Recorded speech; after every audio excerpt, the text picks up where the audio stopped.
Para mim foi primeiro de tudo um presente poder estudar um pouco sobre a Maharajapati.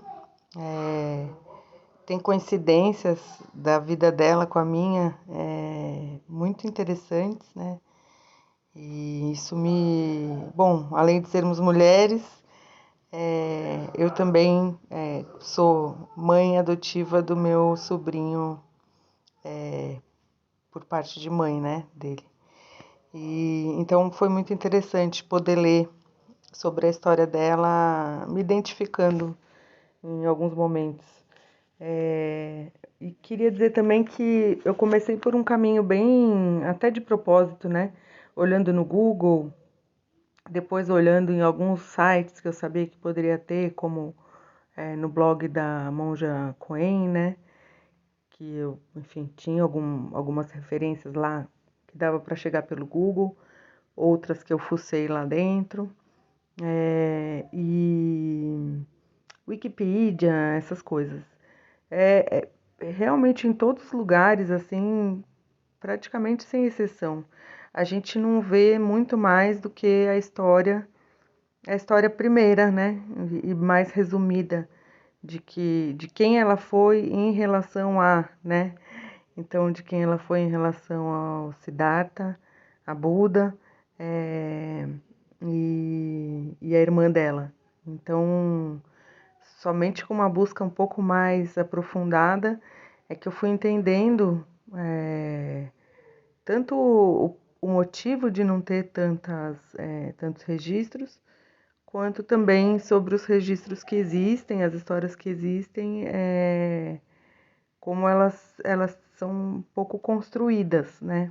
Então, eu olhei em 3 livros, que eu já vou falar quais, mas para também não ficar me perdendo em nomear, colocar data, eu preferi contar a história como ela tá, como ela se fez na minha cabeça e depois passar as referências. Mas num dos livros, eu me identifiquei bastante com essa frase, gostei bastante dessa frase, que é: como não existem registros muito precisos, qualquer história que a gente for contar, desde a Mahaprajapati e toda a linhagem feminina, ela vai ter que ter um pouco de reconstrução, um pouco de criatividade no meio. E isso pode ser interessante também, porque todas essas histórias, as que a gente tem, são contadas a partir de um ponto de vista masculino, um ponto de vista de uma outra época, né? E aí nisso a gente contextualiza também o porquê de o masculino estar sendo aqui por mim tratado diferente do feminino. Mas dá a oportunidade para a gente, ao reler a história e até entender essas criatividades, né, que precisam ser colocadas para fazer uma amarração, que seja de um ponto de vista, se não feminino, mas atual, né, em que muitas das restrições colocadas às mulheres, até pela época cultural em que eles estavam, seja vista agora com a nossa. E também lembrando de que nesse processo eu li de novo o que eu já havia percebido, o que a gente já falou em aula, sobre o motivo das regras, né? O motivo, as regras elas sempre foram sendo criadas para atender questões práticas da época.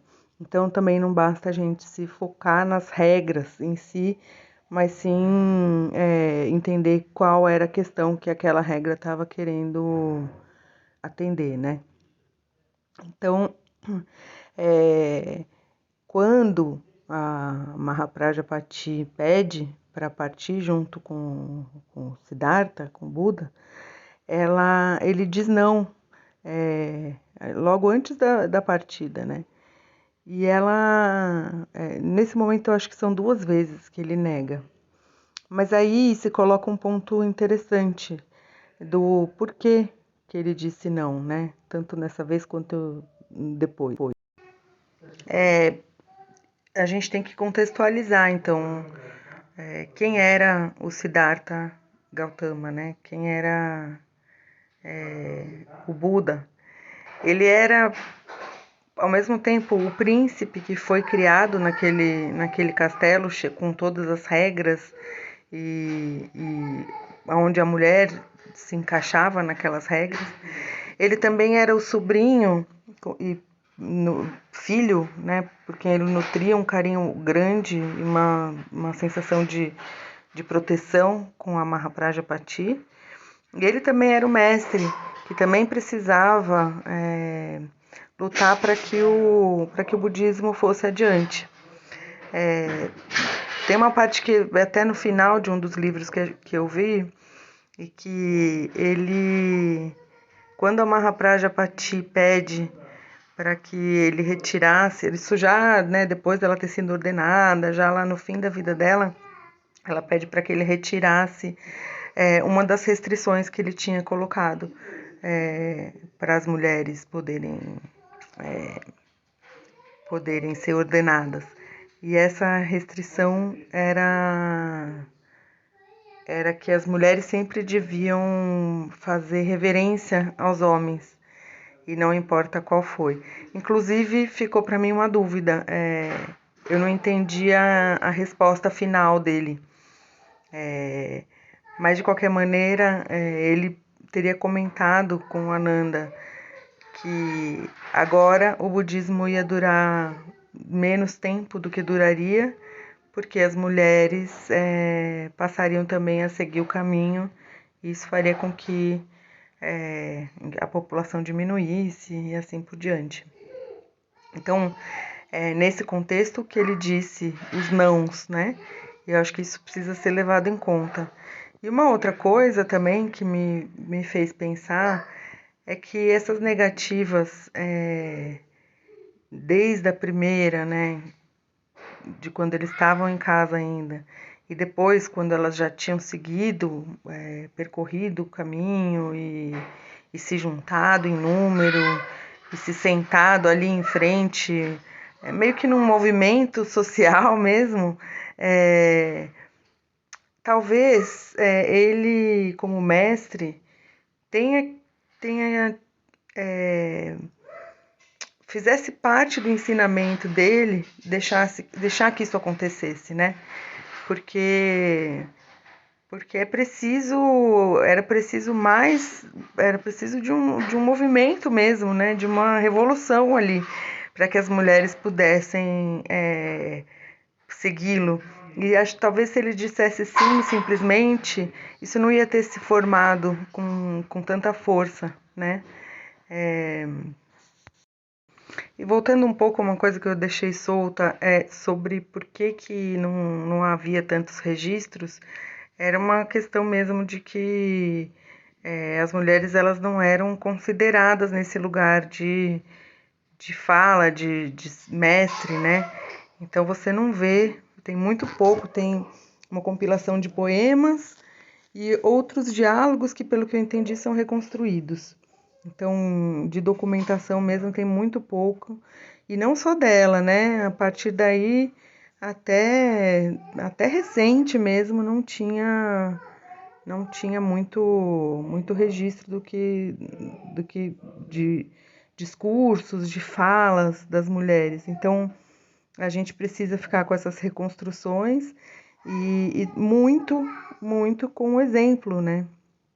O exemplo, a história dela se faz com o que ela fez, né? Se não a de todo mundo, mas no caso dela é mais específico porque não tem outras narrativas para colocar junto. Outra coisa que eu achei interessante trazer é que o movimento que acontece para que as mulheres consigam chegar a ser ordenadas, né, a se juntar, a se reunir, foi antes de tudo a falta dos homens, né? Os homens estavam indo seguir o mestre, né, buscar a iluminação, e por isso eles deixavam as famílias. Tem até um dos autores que fala que por onde Buda passava, ele deixava viúvas e deixava famílias com fome, né? Então, quando os homens foram saindo, as mulheres que tinham o lugar de cuidar do lar também ficaram sem função.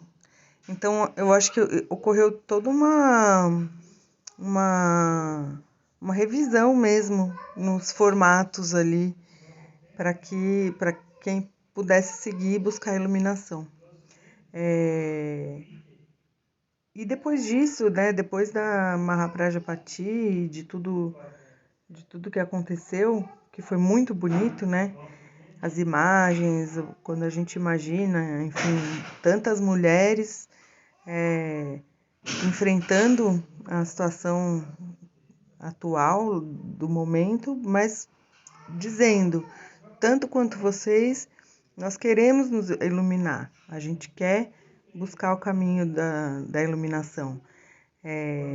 E aí alguém responde, não, mas vocês têm que cuidar das casas e das pessoas, né? Mas não tem mais ninguém em casa. Então a gente quer. Então eu acho que essa parte é muito bonita.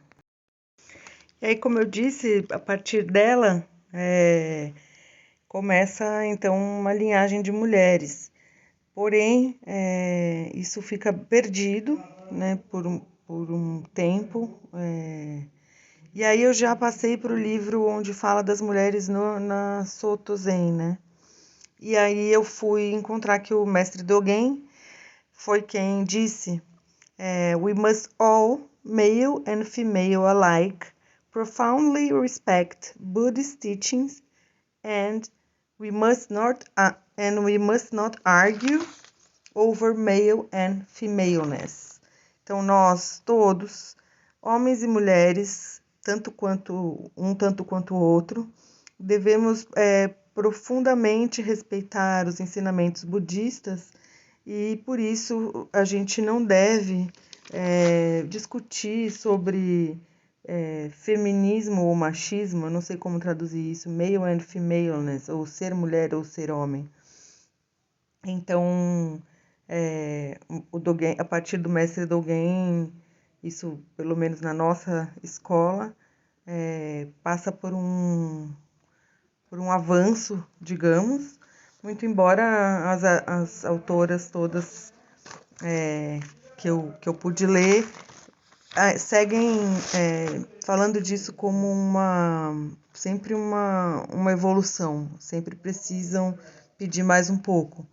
Como, por exemplo, não seria interessante que nos mosteiros tivesse serviço ou tivesse apoio de pessoas para cuidar de bebês e crianças?